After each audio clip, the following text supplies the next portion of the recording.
Incandescence est l'exemple même du projet qui justifie ou charpente chacune des éditions de notre projet sur le souffle urbain. Spécialiste de ce que certains maintenant appellent le théâtre documentaire, Ahmed Madani continue à poser son regard attentif et généreux sur ceux qui n'ont pas souvent l'accès à la notoriété, au devant de la scène ou aux médias.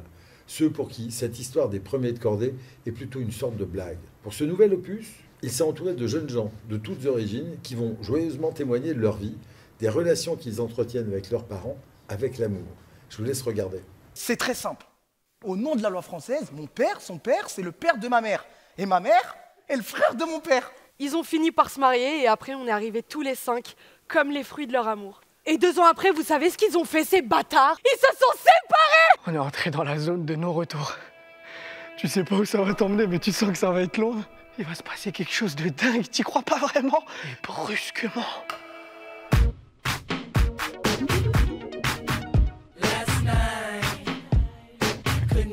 Wesh, comme elle est fraîche, elle! Sur la vie de ma mère, elle se mord, je la lâche même pas! Albo zadzwonię do radia i do telewizji i powiem, że Armia Polska ma w swoich szeregach porywających dzieci. Eh, Awa, commence même pas. Tu crois que moi, j'en subis pas de la pression? Eh, t'inquiète pas, Wallah, notre amour, il va exister, Inch'Allah. Donne à mon beau-frère 3 chèvres, 2 poules et tu auras sa fille. Alhamdoulilah! Et j'ai tout envoyé chier. On va commencer à raconter des choses sur nous. Ça va parler dans le quartier, ça retomberait sur moi, sur mon pote et sur sa femme. On sera tous les 3 coincés. Taisez-vous, vous ne parlez que de vous, j'en ai marre! Cyril Teste est le talentueux metteur en scène dont vous aviez peut-être vu les saisons passées, les adaptations inspirées de 2 grands chefs-d'œuvre du cinéma. Festen de Thomas Bitterberg et Opening Night de John Cassavetes avec au plateau Isabelle Adjani. Avec son collectif MXM, il revient avec une adaptation de la pièce de Tchekhov, La Mouette, une des pièces les plus personnelles de l'auteur. Ce n'est pas simple, mais essayons de résumer. Dans une maison de campagne au bord d'un lac, un instituteur aime Macha. Et celle-ci est amoureuse d'un jeune auteur de théâtre, Constantin, qui n'a Dieu, lui, que pour Nina, une jeune femme voulant quitter la campagne pour devenir comédienne. Nina, elle, va s'enfuir avec l'amant de la mère de Constantin, une comédienne célèbre. Vous le comprendrez, La Mouette, c'est l'histoire ou les histoires de passion non partagées.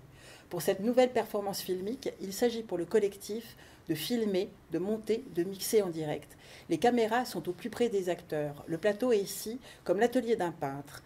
Les différents écrans sont comme autant de tableaux en devenir sur lesquels s'incruste l'image des différents personnages. On y voit toutes leurs émotions portées par une magnifique troupe de comédiens. Pigs est l'invention heureuse et onirique de la metteuse en scène Raquel Silva. Un ovni à mi-chemin entre théâtre et marionnette, manifeste politique et suspension métaphysique, nourri de questions sur la crise économique mondiale, de souvenirs privés et d'un univers faisant une belle place à l'ouverture de chacun au rêve. Une proposition nous offrant une douce propension à la promenade mentale, à la méditation, inattendue et splendide. Je voulais savoir à quel point nous serions riches si les riches n'étaient pas si réticents à partager leurs propriétés. Impossible de contacter le serveur, voilà la réponse. Dès qu'ils ont entendu frapper à la porte, ils ont répondu « il n'y a personne ». Nous avions déjà accueilli la metteuse en scène Julie Deliquet dans une version de Oncle Vania interprétée par les comédiens du Français. Elle revient ici avec son collectif In Vitro et une adaptation au plateau du film d'Arnaud Desplechin, Un conte de Noël. Une histoire de famille, sujet inépuisable, qui se passe sur 4 jours dans la maison des vieux parents. Un Noël un peu spécial cette année, car au centre des conversations, l'attente d'un donneur compatible pour une greffe osseuse pour la mère. Noël, cela peut être la fête de toutes les joies et retrouvailles, mais cela peut être aussi le moment des dérapages, des frottements entre générations et déchirements familiaux.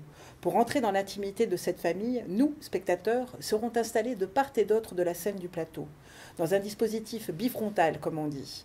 12 splendides comédiens et comédiennes, tous excellents, interprètent les personnages de ce huis clos au dialogue ciselé. Et malgré les tensions, les non-dits, les vérités blessantes et jalousies larvées, on rit souvent dans cette tragicomédie. Tu fais chier, Henri! Tu pourrais m'appeler pour me dire à quelle heure, quel jour tu arrives. T'as su que j'étais pas compatible? Moi non plus, je suis pas compatible. Enfin, il y avait peu de chance hein, pour moi. Pour toi, Henri, c'est une chance sur 16. Ah, t'aurais pu faire un effort pour ma mère. C'est ta tante quand même. Il a aucun sens de la famille. Non mais j'ai fait mes analyses et il se trouve que je suis compatible, voilà. Tu vois, chère mère, il n'y a que sur moi que tu puisses vraiment compter. Oui, je vois ça. Tu m'aimes toujours pas? Ah non, je t'ai jamais aimé. Ah. Ben moi non plus, hein. Mais j'ai pas été ce qu'on appelle une très bonne mère, voyez? Non, pas vraiment, non. Non. Ah, j'ai aimé un peu tes frères et sœurs. Souvenez-vous des craintes il y a 20 ans avec le fameux bug de l'an 2000 où tout le système informatique mondial allait tomber en panne. Cela semble loin aujourd'hui. La Cordonnerie, compagnie spécialisée dans le ciné-concert théâtral, s'est emparée de cet épisode marquant au changement de siècle pour donner une version toute personnelle du célèbre Don Quichotte. C'est l'histoire d'un bibliothécaire taciturne et misanthrope qui pète un plomb le 31 décembre après avoir sauvegardé l'ensemble des données de la bibliothèque. Pour une raison mystérieuse, il va se prendre pour Don Quichotte. Il embarque avec lui l'agent d'entretien de la bibliothèque qui va devenir son Sancho. Tous deux empruntent les routes de la Picardie à bicyclette pour affronter éoliennes et autres TGV devenus moulins à vent et serpents géants des temps modernes. Il veut surtout épater sa dulcinée, une habituée de la bibliothèque. Au plateau, comédiens, musiciens, bruiteurs s'affairent pour donner vie à ces hallucinations projetées sur grand écran. Un spectacle original, drôle et touchant.